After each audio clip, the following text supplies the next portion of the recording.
There's a leather journal in the Alabama State Archives that no one was allowed to read for 127 years.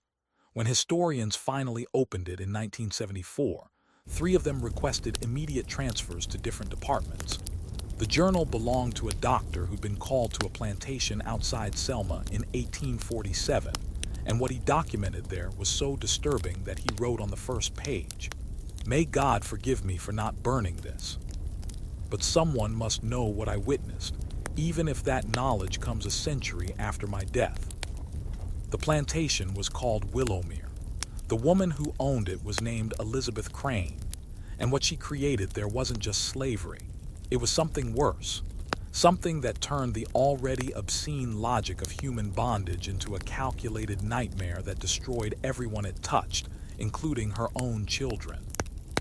In 1847, on the banks of the Alabama River, Elizabeth Crane was orchestrating a breeding program that used her own sons as instruments.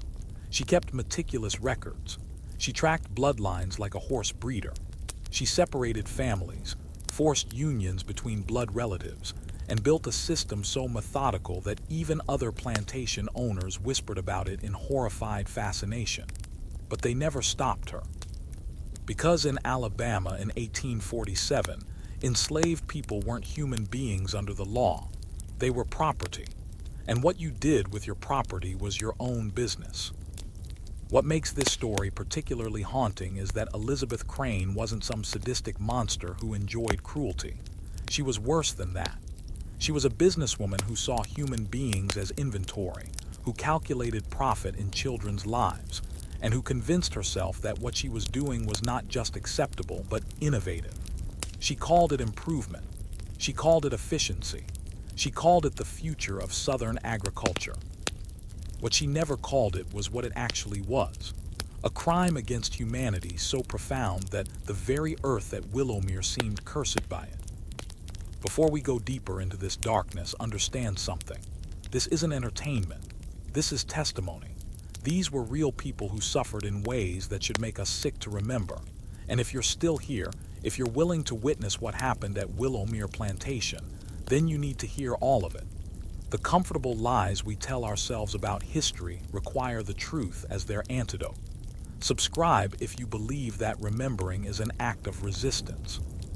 Share this if you understand that forgetting the dead means killing them twice.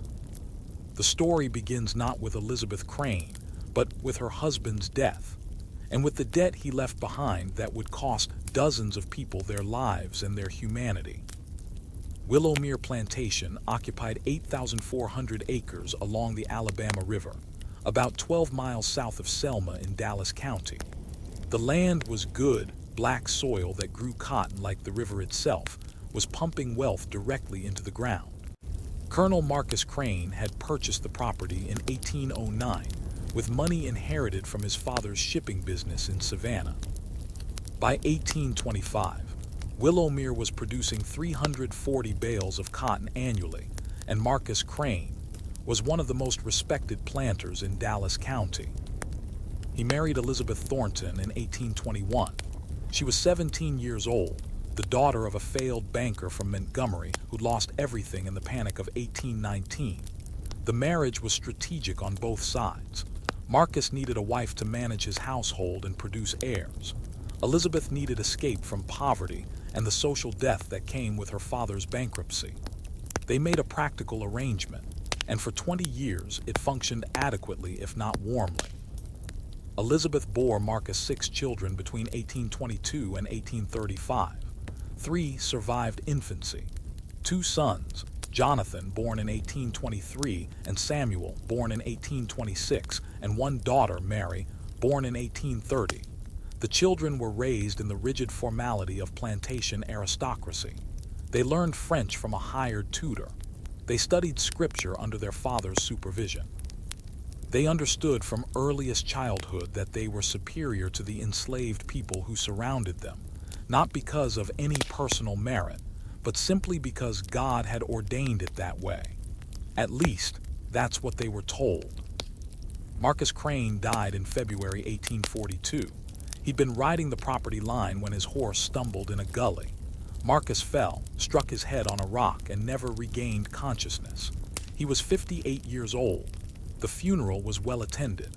Neighboring planters spoke warmly of his integrity, his business acumen, his devotion to the Southern way of life.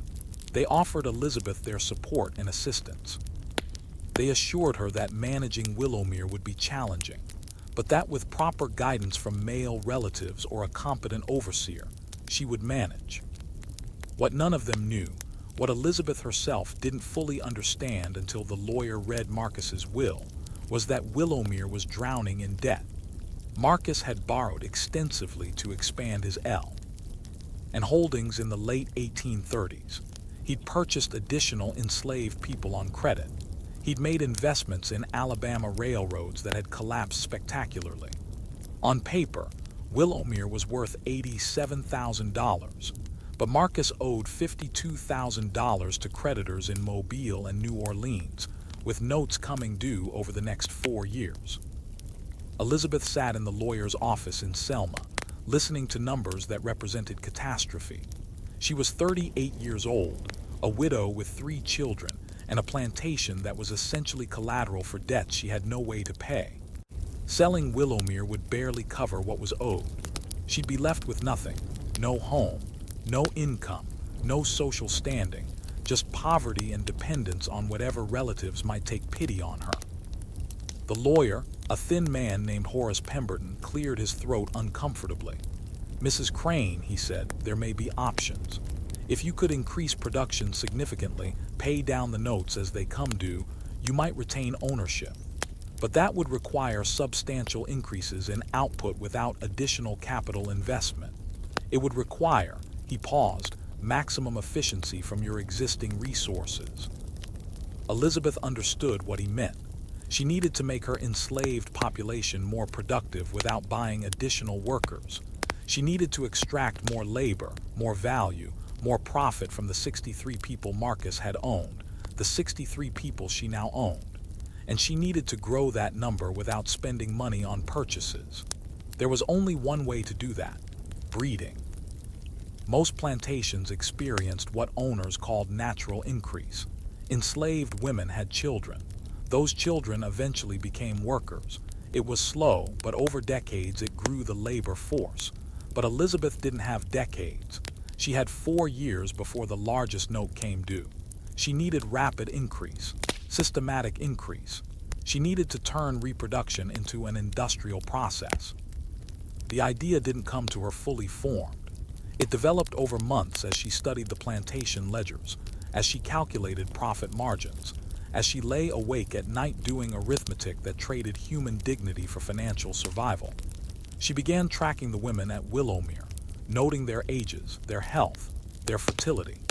She separated out the youngest and strongest, 11 women ranging from age 16 to 24. She moved them into a renovated cabin near the main house, where she could supervise them directly. And then she looked at her sons. Jonathan was 19 years old in 1842, tall and lean with his father's serious demeanor. Samuel was 16, more volatile, quicker to anger. Both were young men of marriageable age in a community where eligible young women were scarce and required dowries Elizabeth couldn't afford. Both were bound to Willowmere by circumstance and family obligation. Both were, she realized with cold calculation, tools she could use. The first conversation happened in September 1842. Elizabeth called Jonathan into her study, the room where Marcus had once managed plantation business. She'd been managing it herself for 6 months by then, learning to read ledgers, to calculate yields, to make decisions about crop rotation and slave discipline. She discovered she was good at it, perhaps better than Marcus had been. She had a clarity he'd lacked. She wasn't sentimental about tradition or reputation. She focused on results. "Jonathan," she said, closing the ledger she'd been reviewing, "we need to discuss the future of Willowmere. You understand our financial situation." Jonathan nodded. His mother had been frank with him about the debt. He knew they were in danger of losing everything. "I've been considering how to increase our holdings without capital expenditure," Elizabeth continued. "The most efficient method is to grow our labor force through natural reproduction. but the natural rate is too slow. We need to accelerate it. She watched her son's face carefully as understanding dawned. Jonathan's expression shifted from confusion to comprehension to something that looked like physical illness. "Mother," he said slowly, "are you suggesting that we," she cut him off. "I'm suggesting that you understand your duty to this family, that you recognize the reality of our situation, that you participate in ensuring our survival. The women I've selected are healthy and fertile. The children they bear will belong to Willowmere, will increase our wealth, will secure our future." Jonathan stood up abruptly. "This is obscene. It's wrong. Father would never have allowed it. Your father is dead." Elizabeth's voice hardened. "Your father left us in debt. Your father's traditional methods were leading us toward bankruptcy. I'm doing what's necessary to save this family, and you will help me, or you'll watch your sister starve when creditors take everything we own." The argument continued for hours, but Elizabeth Crane had already won. She knew her son's weak points, his sense of family duty, his fear of poverty, his lack of alternatives. Jonathan was 19 rs old with no education beyond plantation life, no money of his own, no prospects beyond what Willowmere could provide. He was trapped, and his mother knew it. By October 1842, Jonathan Crane had entered the cabin where Elizabeth kept her selected women. He'd been assigned to a girl named Celia, 18 years old, born at Willowmere, strong from field work. Celia had been given no choice in the matter. She'd been told that compliance meant better food, lighter work, safety for what family she had left. Resistance meant punishment, separation from her younger sister, possible sale to the deep south where death came quickly in the cane fields. What happened in that cabin wasn't consent. It wasn't romance. It wasn't even the common brutality of masters taking enslaved women by force. It was something more coldly evil. It was organized, scheduled, recorded in ledgers with the same notation Elizabeth used for cotton yields and equipment maintenance. Jonathan came to the cabin 3 nights each week. Elizabeth tracked Celia's cycles to maximize chances of conception. When Celia became pregnant in December, Elizabeth noted it with satisfaction and moved Jonathan to the next woman on her list, a 20-year-old named Ruth. Samuel was brought into the system in early 1843. He was younger than Jonathan, more easily manipulated, and secretly relieved to have access to women without the social complications of courtship. Elizabeth recognized this about her younger son and used it. She presented the breeding program not as a moral compromise, but as a privilege, a natural right of ownership that he should exercise without guilt. Samuel accepted this narrative more readily than Jonathan ever had. Within 6 months, he'd fathered children with 3 different women. By the end of 1843, Elizabeth's system was fully operational. The selected women lived in the supervised cabin. Jonathan and Samuel rotated among them on schedules Elizabeth maintained in her private ledger. Pregnancies were monitored carefully. Women received better food during pregnancy, lighter work, access to the plantation's medical supplies. These incentives weren't kindness. They were Elizabeth's investment in inventory. A healthy baby was worth $400 by age 12. A dead infant was just a loss of capital. The horror of Willowmere wasn't just in what Elizabeth did to the enslaved women, though that was horror enough. It was in how she corrupted her own sons, turning them into instruments of systematic rape, destroying whatever capacity for moral resistance they might have possessed. Jonathan began drinking heavily by 1844. He performed his assigned duties in the breeding program but withdrew from all other aspects of plantation life. He rarely spoke at meals. He avoided his mother's eyes. He moved through Willowmere like a ghost, present but absent, alive but already dead inside. Samuel went in a different direction. He embraced the brutality. He convinced himself that enslaved women were fundamentally different from white women, that what he did in the cabin wasn't violation because his victims weren't fully human. This lie protected him from guilt, but made him dangerous. He began taking women outside the official program, forcing himself on field workers, ignoring his mother's schedules in favor of his own impulses. Elizabeth tried to rein him in, not from moral concern, but from fear that his lack of control would create complications. But Samuel was learning what every enslaver eventually learned. Once you accept that some human beings are property, once you internalize that logic, there are no real limits to the cruelty you'll justify.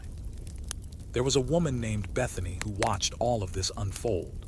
She was 32 years old in 1843, had been at Willowmere since childhood, worked in the main house as a cook. Bethany couldn't read or write, but she had a sharp mind and a remarkable memory. She remembered which women were taken to the cabin and when. She remembered which children were born and who their fathers were. She remembered the conversation she overheard, when Elizabeth thought the enslaved people around her were too ignorant to understand what was being discussed. Bethany began keeping mental records, building a testimony in her mind because written testimony was impossible. She noted dates and details. She memorized names. She created a structure of memory that would survive even if she didn't, because she understood something fundamental.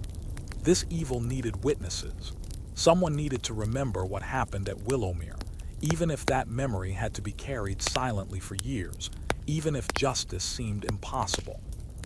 The act of remembering was itself a form of resistance, a refusal to let the horror be normalized and forgotten. In the spring of 1844, a girl named Sarah was selected for Elizabeth's program. She was 16 years old, and her selection broke something in the enslaved community at Willowmere. Sarah was the daughter of Jacob, a blacksmith who'd been at the plantation for 20 years. Jacob had some small status among the enslaved people. He was skilled, valuable, treated marginally better than field hands. When Elizabeth's overseer came for Sarah, Jacob made a choice that would alter everything. He refused. Jacob's refusal came on a Tuesday morning in April 1844. The overseer, a man named Garrett Mills, had arrived at the blacksmith shop where Jacob was repairing tools for the spring planting. Mills told Jacob that Sarah was needed at the main house. Jacob understood what that meant. Everyone at Willowmere understood what it meant when young women were summoned to the main house and didn't return until morning. Jacob set down his hammer. He was a large man, his arms thick with muscle from years of forge work. He looked at Mills with an expression that contained everything he'd swallowed for 2 decades: rage, grief, exhaustion, and something harder, something that looked like a decision being made in real time.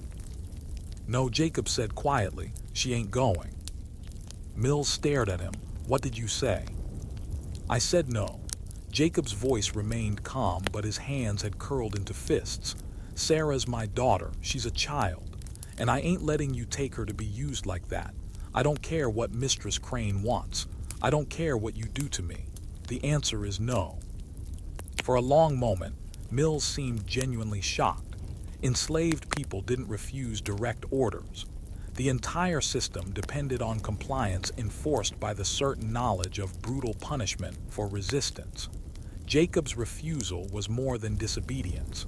It was a challenge to the fundamental logic of slavery itself.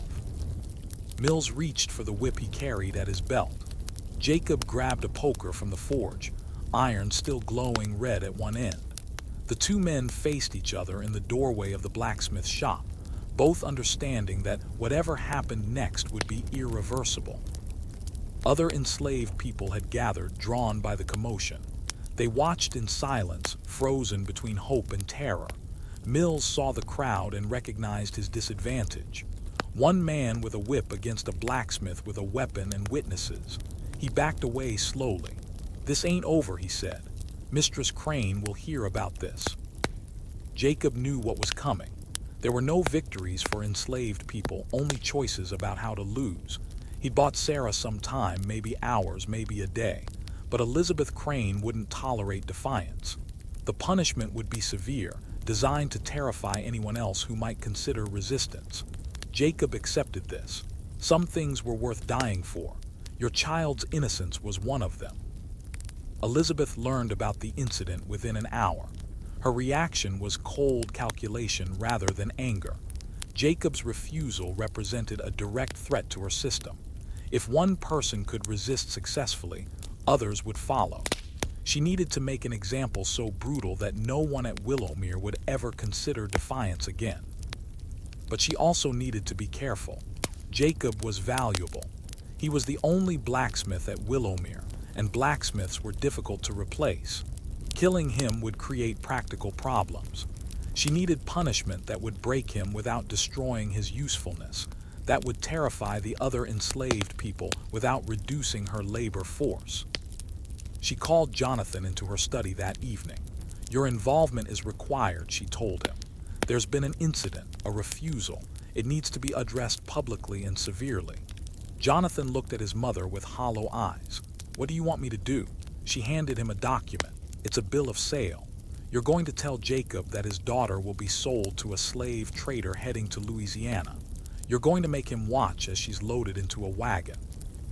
And then, after he's had time to understand what his defiance cost, you're going to inform him that the sale can be canceled if he apologizes publicly and ensures his daughter's compliance with our program." Jonathan stared at the paper in his hands. "Mother, it's necessary," Elizabeth interrupted. "Either we maintain control or we lose everything. You understand that, don't you? The alternative to discipline is chaos. The alternative to our system is bankruptcy and ruin. Now do as I say." The performance happened the next morning. The entire enslaved population of Willowmere was assembled in the yard between the main house and the slave quarters. Elizabeth stood on the porch, Jonathan beside her, Mills and two other white men positioned strategically around the crowd.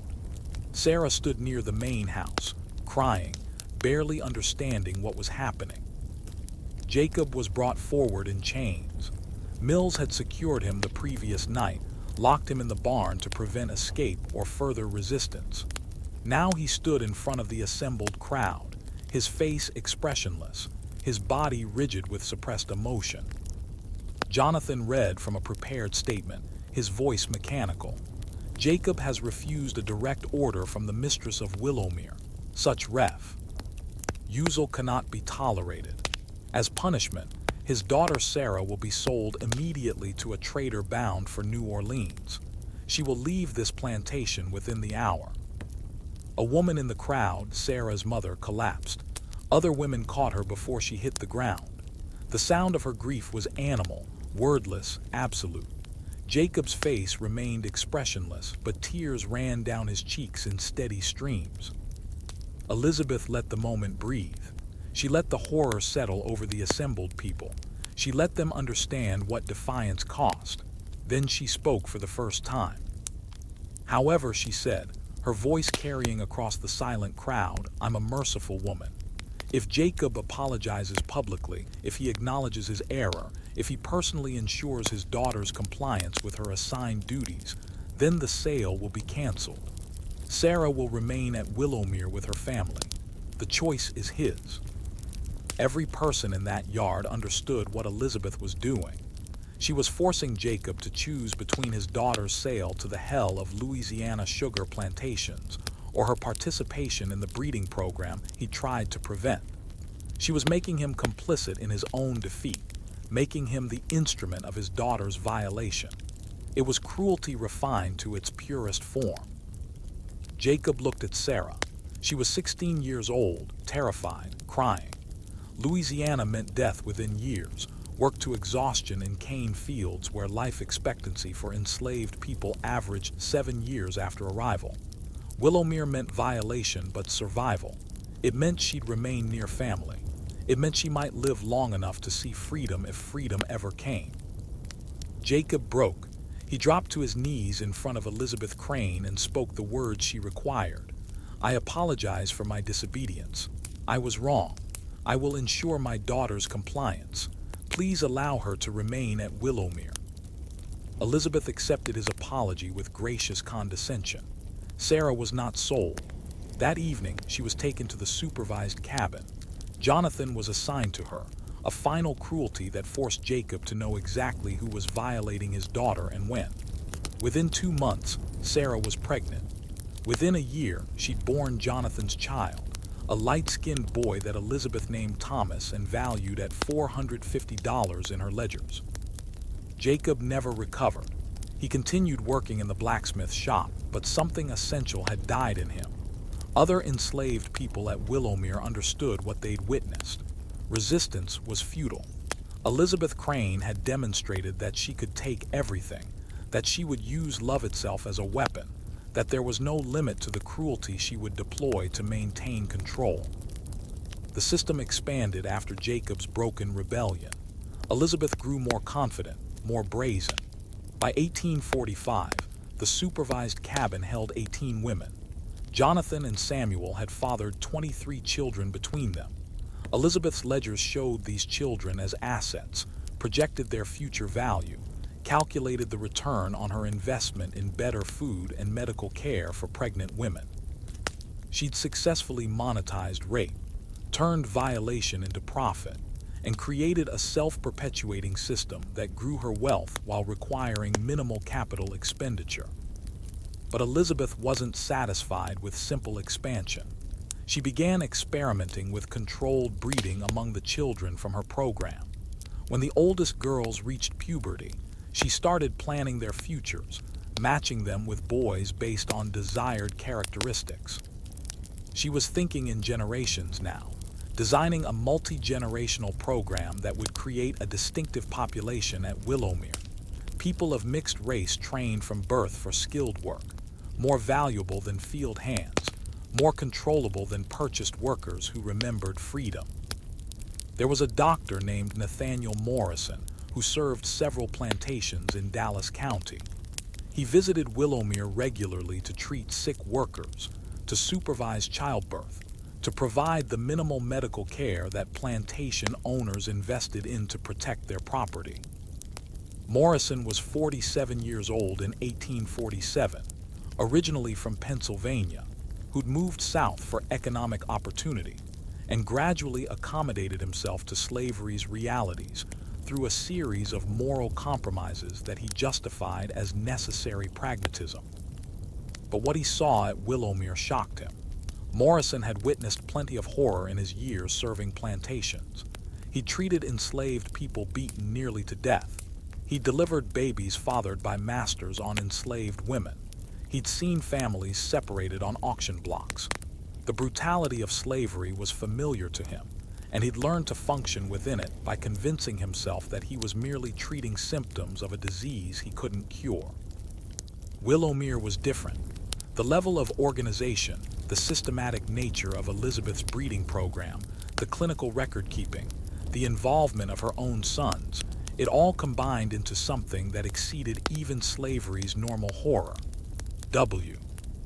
Hen Elizabeth showed him her ledgers, proud of her efficiency, explaining her multi-generational breeding plans. Morrison felt physically ill. He said nothing to Elizabeth. What could he say? She wasn't breaking any laws. Enslaved people were property. What owners did with their property was legally irrelevant. But that night, in the room Elizabeth provided for his stay, Morrison did something he'd never done before. He started keeping detailed notes about what he'd witnessed. He wrote about the supervised cabin, about the women living there, about the schedules Elizabeth maintained for her sons. He documented the light-skinned children he'd examined, noting their fathers' identities, their calculated values. He recorded conversations with Elizabeth where she explained her system with businesslike efficiency, and he wrote his own moral revulsion, his shame at witnessing such evil and doing nothing to stop it. Morrison kept these notes in a leather journal he'd been given as a medical school graduation present.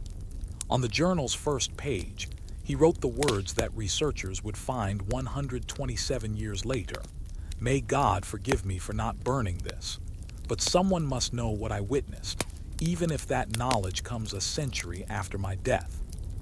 He visited Willowmere 3 more times over the next 2 years.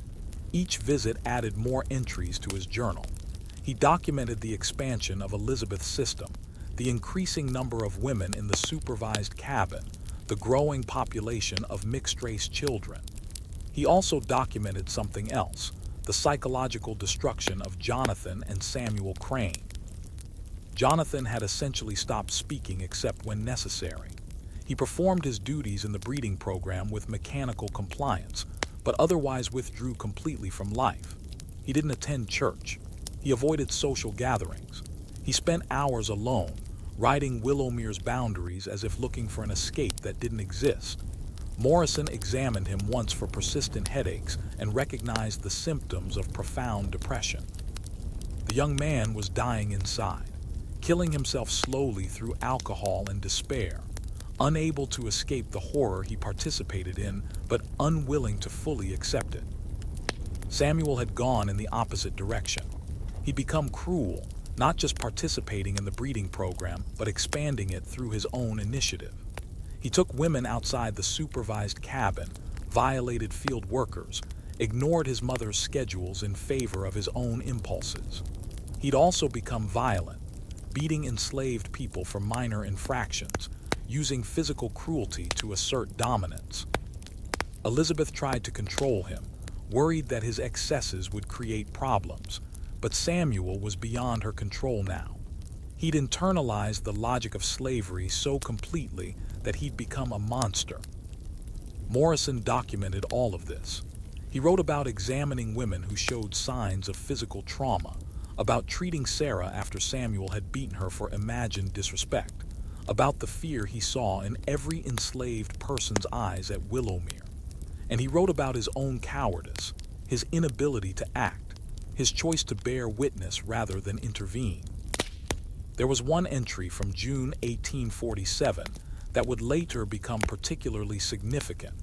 Morrison described a conversation with Bethany, the cook who'd been keeping her own mental records. They'd been in the kitchen, and Morrison had been treating Bethany for a burned hand. She'd looked at him with eyes that held both intelligence and calculation. "Dr. Morrison," she'd said quietly, "you write things down in that journal, things you see here." Morrison had frozen, terrified that she'd report him to Elizabeth.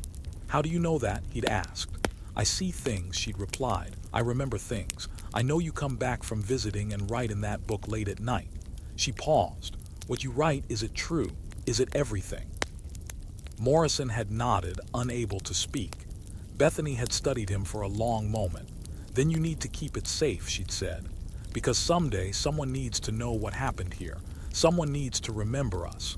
Not just what Mistress Crane did, but that we were people, that we had names, that we mattered."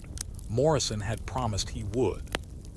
And he'd kept that promise, preserving his journal through the rest of his life, leaving instructions in his will that it be sealed and donated to the Alabama State Archives after his death. By the summer of 1847, Elizabeth's system had been operating for 5 years. She'd successfully navigated the debt crisis that had threatened Willowmere. Her creditors were being paid on schedule. Her plantation was now valued at over $100,000, with much of that increased value coming from the 89 children born through her breeding program. She'd proven, at least in economic terms, that her methods worked. But success built on horror is inherently unstable.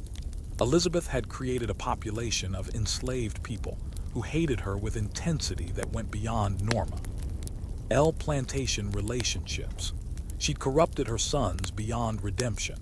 She'd built a system that required constant violence to maintain. And she'd attracted attention, the kind of whispered speculation from neighboring plantation owners who wondered exactly how Elizabeth Crane had turned Willowmere's fortunes around so dramatically. Some of that attention was admiring. Other plantation owners, facing their own financial pressures, wanted to understand her methods. A few even approached her discreetly, asking for advice about increasing their own enslaved populations through natural means.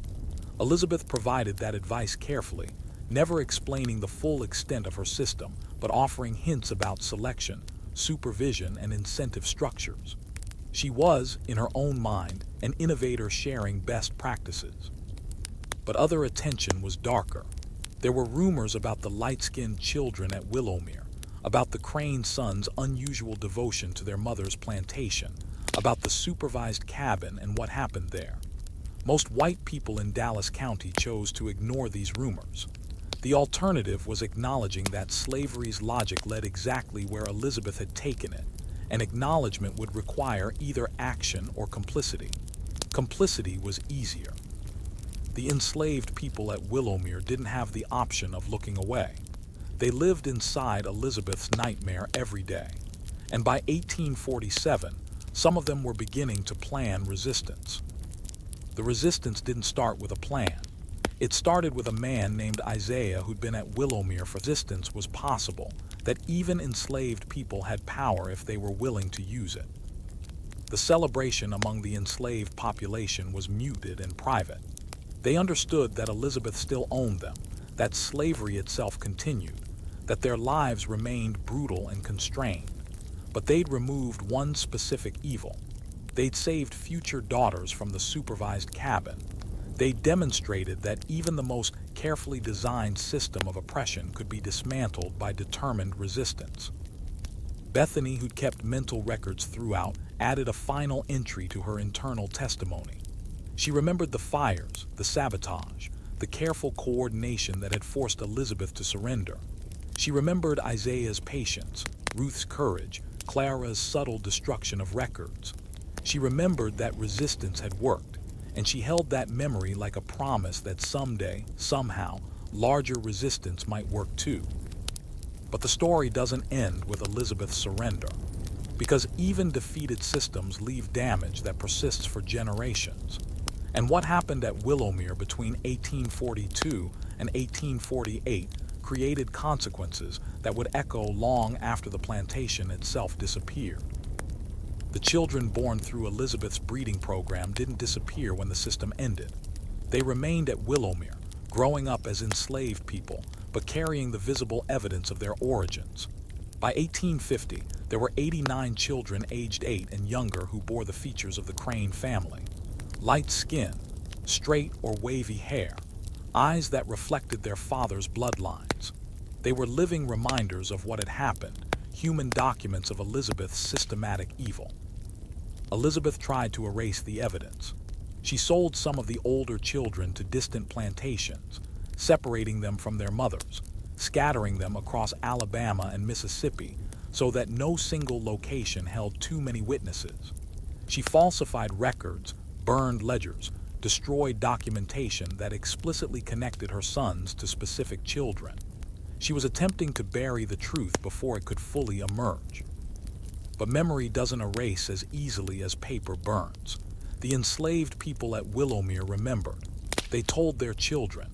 They passed down stories that named names, that identified fathers and mothers, that preserved testimony even when official records were destroyed.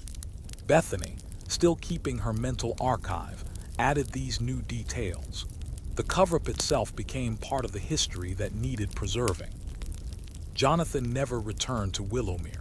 He remained in Selma, working odd jobs, drinking heavily, dying slowly of despair and alcohol poisoning. On a February night in 1851, he was found dead in his boarding house room. He was 28 years old. The official cause of death was listed as heart failure, but everyone who'd known him understood he'd died of shame, of guilt, of the psychological weight of participating in horrors he couldn't undo or escape. His few possessions were returned to Elizabeth. Among them was a small notebook filled with Jonathan's handwriting. Elizabeth read 3 pages, saw her son's self-recriminations and detailed accounts of the breeding program, and immediately burned it, but not before Clara, who was present when the possessions arrived, glimpsed enough to report to Bethany what it contained. Another document destroyed, another piece of testimony preserved through memory. Samuel remained at Willowmere, but he was a broken man in a different way than Jonathan. The violence he'd embraced had consumed him. By 1850, he was brutal to everyone around him, including white overseers, neighboring planters who visited, even his mother. He'd become someone Elizabeth couldn't control, someone whose cruelty was becoming a liability rather than an asset. In 1852, Samuel beat an enslaved man so severely that the man died. This crossed a line. Even in Alabama, Even in a society built on slavery's violence, there were nominal legal constraints on killing enslaved people. They were property, and destroying property had consequences, especially when witnesses existed and rumors spread. Elizabeth had to act quickly to protect her son from prosecution. She sent Samuel to Texas, to distant relatives who operated a ranch far from Alabama's plantation society. She paid them to keep him employed and supervised, essentially buying his exile. Samuel left Willowmere in July 1852 and never returned. He died in Texas in 1859, shot in a dispute over a card game, violent until the end. With both her sons gone, Elizabeth faced a fundamental problem. Willowmere required management, and she was aging. She was 54 years old in 1852, still sharp mentally but physically declining. The plantation needed oversight she could no longer provide alone. She hired a series of overseers, but none stayed long. Willowmere had a reputation by then. Stories circulated about what had happened there, about the light-skinned children, about the Crane sons, and why they'd left. Decent men didn't want to associate with the plantation.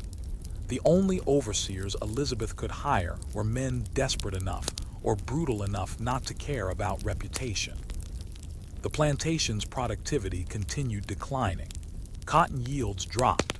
The enslaved population, emboldened by their successful resistance to the breeding program, worked slowly and carefully, maintaining just enough productivity to avoid severe punishment but nothing more. They understood that Elizabeth's power was waning, that time was on their side, that the system holding them was weakening. In 1854, Elizabeth suffered a stroke. It left her partially paralyzed, able to speak but with difficulty, able to move but requiring assistance. Her daughter Mary, who'd married and moved to Montgomery in 1848, returned to Willowmere to care for her mother. Mary was 24 years old, and she'd been largely sheltered from the full extent of what Elizabeth had created. She'd known about the breeding program in general terms, but not the systematic details, not the careful records, not the multi-generational planning. When Mary found her mother's remaining ledgers, the ones Elizabeth hadn't destroyed, she was horrified. She read entries that valued children like livestock, that scheduled her brother's participation in systematic rape, that projected profits across generations. She confronted Elizabeth, demanding to know how her mother could have done such things. Elizabeth, struggling with speech, managed to articulate what she'd always believed. It was necessary. It saved the family. It was efficient. Everyone benefits from slavery. I just made it work better. I made us wealthy. I protected you. Mary left the room unable to respond. She spent days wrestling with what she'd learned, trying to reconcile the mother who'd raised her with the woman who'd orchestrated such calculated evil. Eventually, she reached a conclusion. She couldn't undo what had been done, but she could ensure it was never repeated. She burned the remaining ledgers, all of them, every document that detailed Elizabeth's system, every record that connected specific children to their fathers, everything.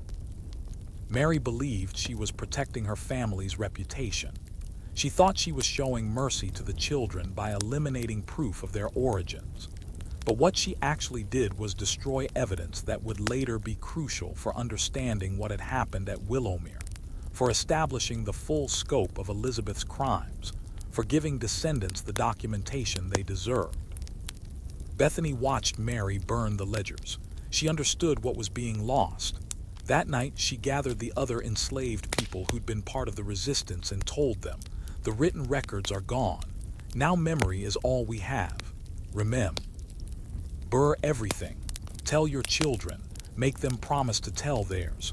Don't let this be forgotten just because they burned the papers." Elizabeth Crane died in November 1856.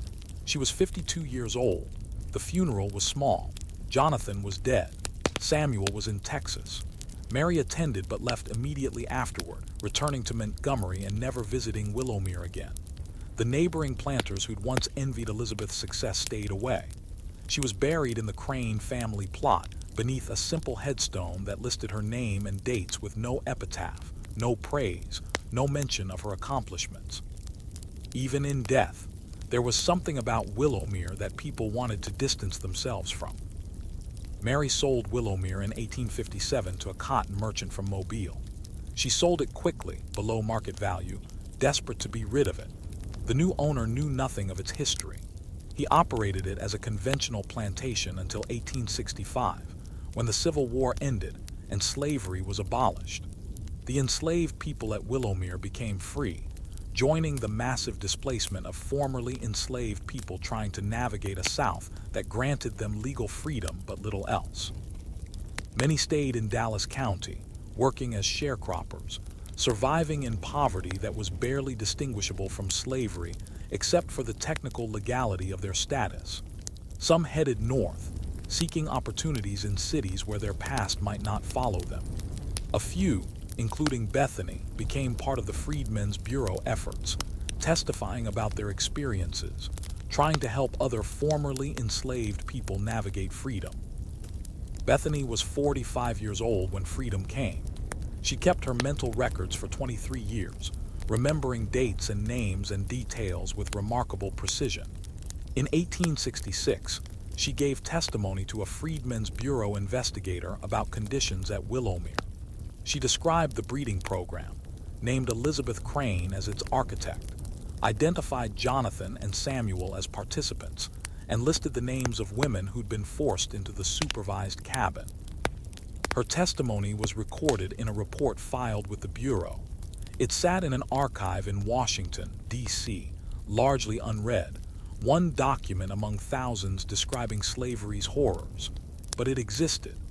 Bethany had succeeded in creating a permanent record, even after Elizabeth's careful documentation had been destroyed. The other crucial document was Dr. Morrison's journal. Morrison died in 1872, and his papers were donated to the Alabama State Archives according to his will's instructions. The journal was sealed at his request, not to be opened until 1974, a century after his death. Morrison wanted the truth preserved but delayed, giving everyone directly involved time to die before the horror became public knowledge. For 100 years, Willowmere's story existed only in scattered fragments, in the memories of descendants who'd been told stories by grandparents who'd survived the plantation, in Bethany's testimony buried in Freedmen's Bureau archives, in Morrison's sealed journal, in the oral histories that African American families preserved carefully, knowing that written history often excluded their experiences. Then in 1974, researchers opened Morrison's journal. What they found was a detailed, contemporaneous account of Elizabeth Crane's breeding program written by a white doctor who'd witnessed it directly. Morrison's clinical descriptions, combined with his moral horror, created a document that was both evidential and damning. The journal confirmed what formerly enslaved people had been saying for a century. It provided documentation that made denial impossible. The researchers cross-referenced Morrison's journal with other archives. They found Bethany's Freedmen's Bureau testimony. They located property records showing Willowmere's ownership history. They tracked down descendants of people who'd been enslaved there, collecting oral histories that matched Morrison's written account with remarkable consistency. Slowly, carefully, they reconstructed what had happened at Willowmere between 1842 and 1848. The story became public in 1977 when a historian named Dr. Patricia Reynolds published an article in the Journal of Southern History titled Systematic Breeding and Family Corruption: The Willowmere Plantation Case, 1842-1848. The article was explosive. It documented everything: Elizabeth's debt crisis, her decision to use her sons in a breeding program, the supervised cabin, the resistance that eventually destroyed the system, the aftermath. Reynolds's article sparked intense debate.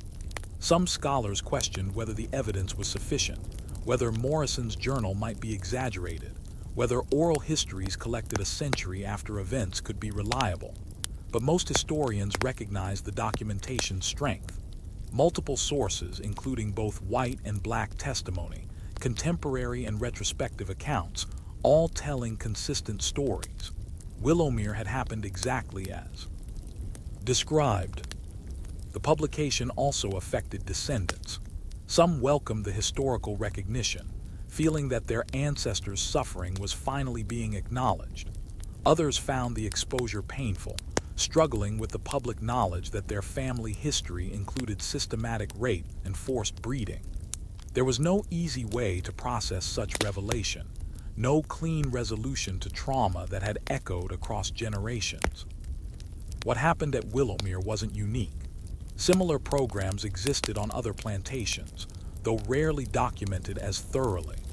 Elizabeth Crane's innovation wasn't inventing the breeding of enslaved people that happened throughout the South, but systematizing it, applying business logic to violation, using her own sons as tools, and maintaining records that exposed the calculated nature of slavery's sexual violence.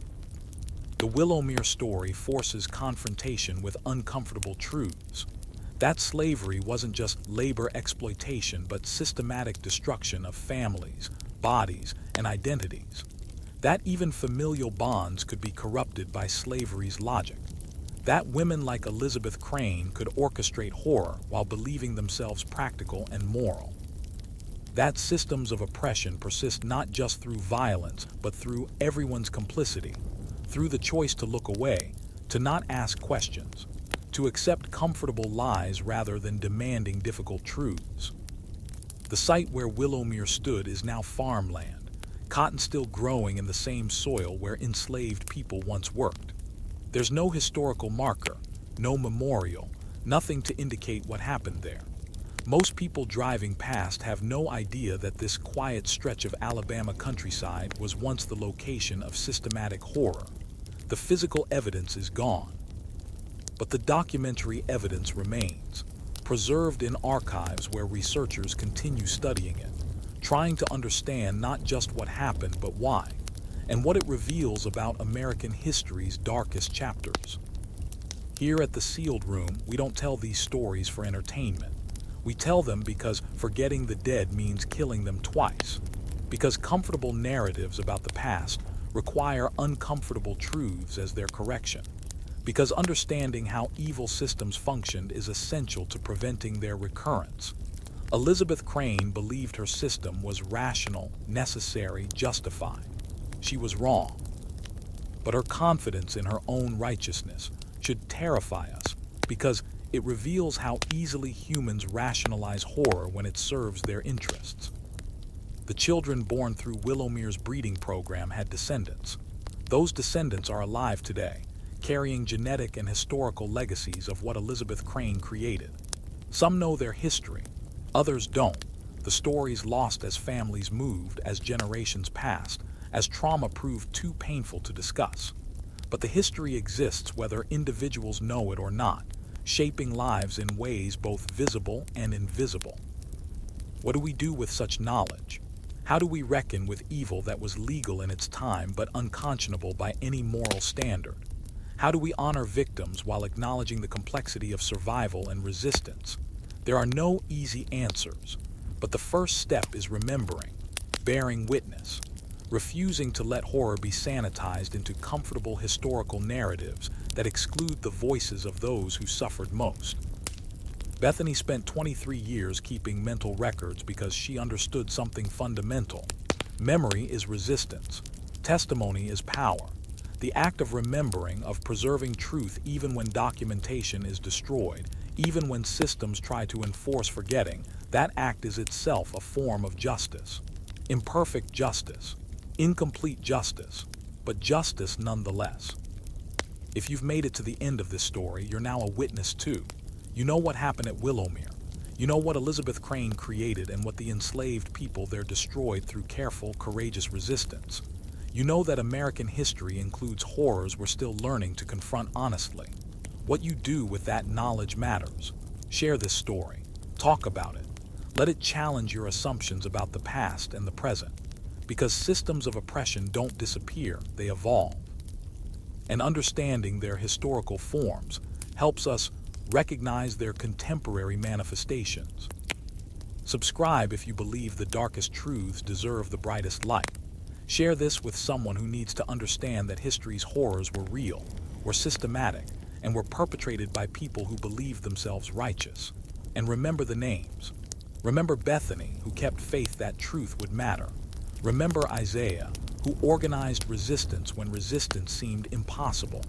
Remember Jacob, who chose his daughter's survival even at the cost of his own spirit. Remember all the people whose names we don't know, who suffered at Willowmere, and whose testimony has been lost but Os humanity remains. The truth is patient. It waits in archives. It lives in descendants' memories. It survives in stories that refuse to die. And eventually, always, it emerges. What happened at Willowmere Plantation between 1842 and 1848 was real. Elizabeth Crane was real. The systematic breeding program was real. The resistance was real. The aftermath was real. And the obligation to remember is real too. Thank you for bearing witness. Thank you for not looking away.